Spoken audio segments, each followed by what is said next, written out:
أكثر ما يقلق الناس في هذا الزمان هو الخوف على الأرزاق بسبب التغيرات الاقتصادية والتقلبات المالية وغلاء الأسعار، مع أن قضية الرزق قضية محسومة. الله سبحانه وتعالى تكفل بالرزق لجميع خلقه، وما من دابة في الأرض إلا على الله رزقها ويعلم مستقرها ومستودعها. يعني نملة سوداء في ليلة ظلماء على صخرة صماء رزقها على الله. ولو ركب ابن آدم الريح فرارا من رزقه لركب الرزق البرق حتى يقع في فم ابن آدم. قيل لبعض الصالحين: لقد أصبح رغيف الخبز بدينار، فقال: والله ما همني ذلك ولو أصبحت حبة القمح بدينار. أنا أعبد الله كما أمرني وهو يرزقني كما وعدني. والحسن البصري قال له صاحبه: ماذا سنأكل غدا؟ فقال له الحسن: وهل طالبنا الله بعمل غد حتى نطالبه برزق غد؟ فكن على يقين يا عبد الله أننا لن نموت حتى نستوفي الأرزاق، فما قدر لماضغيك أن يمضغاه فلا بد أن يمضغاه، فويحك كله بعز الحلال ولا تأكله بذل الحرام، فما كان لك من رزق مقسوم سوف يأتيك على ضعفك، وما كان لغيرك فلن تناله بقوتك. وليس الغنى سببه الذكاء، كما أن الفقر ليس سببه الغباء. فلا حيلة في الرزق، ولا شفاعة في الموت، ولا راحة في الدنيا، ولا راد لقضاء الله وقدره، ولا سلامة من ألسنة الخلق. يقول النبي صلى الله عليه وسلم: لو أن ابن آدم هرب من رزقه كما يهرب من الموت لأدركه رزقه كما يدركه الموت. فرزقك يا عبد الله سوف يأتيك، لكن لا تستعجل، لا تسرق، لا تأخذ رشوة، لا تحارب الناس في أرزاقهم.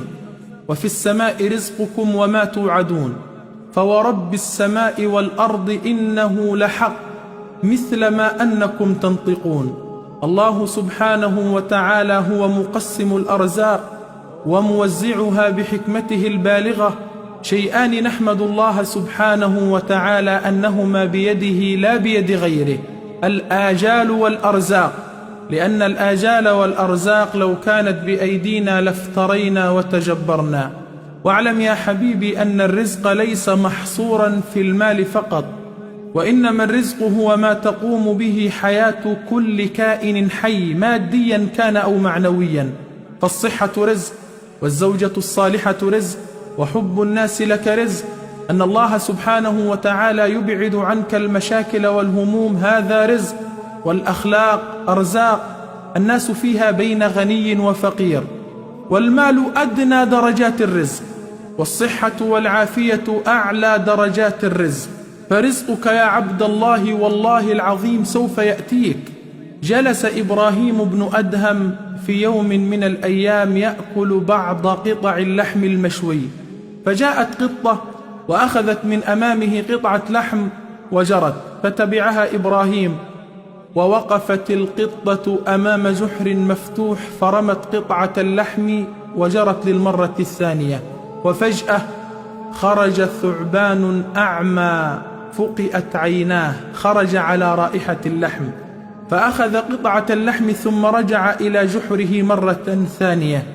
فبكى إبراهيم بن أدهم وقال: سبحانك يا من سخرت الأعداء يرزق بعضهم بعضا. ومن أسباب سعة الرزق التوكل على الله مع الأخذ بالأسباب، ومن يتوكل على الله فهو حسبه، والتوكل هو اعتماد القلب على الله. فإياك يا عبد الله أن تعتمد على نفسك، إياك أن تقول أنا أفعل الذي علي والباقي على الله. المسألة ليست مناصفة بينك وبين الله، بل قل أنا أفعل الذي علي والأمر كله بيد الله. يقول النبي صلى الله عليه وسلم: لو أنكم تتوكلون على الله حق توكله لرزقكم كما يرزق الطير تغدو خماصا وتروح بطانا. وسئل حاتم الأصم: بما حققت التوكل على الله؟ قال: ب4 أشياء: علمت بأن رزقي لا يأخذه غيري فاطمأن قلبي، وعلمت بأن عملي لا يتقنه غيري فاشتغلت به، وعلمت بأن الموت ينتظرني فأعددت الزاد للقاء الله، وعلمت بأن الله مطلع علي فاستحييت أن يراني على معصيته. ويقول شيخ الإسلام كما جاء في جامع المسائل، قال: من أراد أن يكون أقوى الناس فليتوكل على الله عز وجل. ومن أسباب سعة الرزق التقوى، ومن يتق الله يجعل له مخرجا ويرزقه من حيث لا يحتسب. والتقوى هي الخوف من الجليل، والعمل بالتنزيل، والرضا بالقليل، والاستعداد ليوم الرحيل.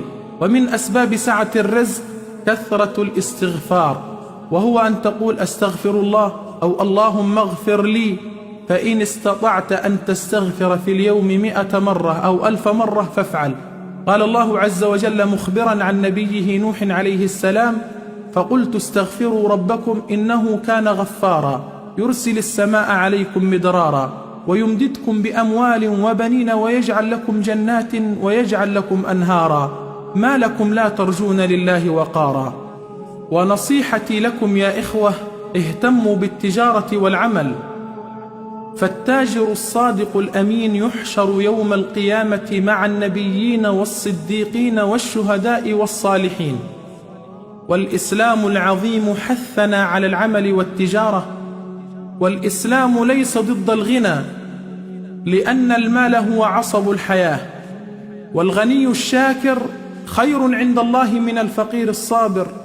قال الشيخ الألباني قديما: أتمنى أن أكون ملياردير حتى أوسع على فقراء المسلمين، فالعمل مفتاح الأمل، وأطيب الكسب عمل اليد، واليد العليا خير من اليد السفلى، والتعفف خير من التكفف، فالعمل أشرف 1000 مرة من ذل السؤال.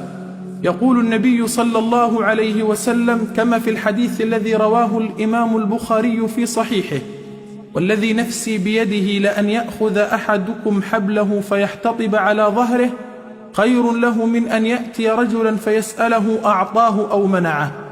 والأنبياء عليهم الصلاة والسلام اهتموا بالتجارة والعمل، فقد كان إدريس عليه السلام خياطا، وكان داود عليه السلام حدادا، وكان زكريا عليه السلام نجارا، وموسى عليه السلام رعى الغنم استئجارا، وكان نبينا صلى الله عليه وسلم يرعى الغنم على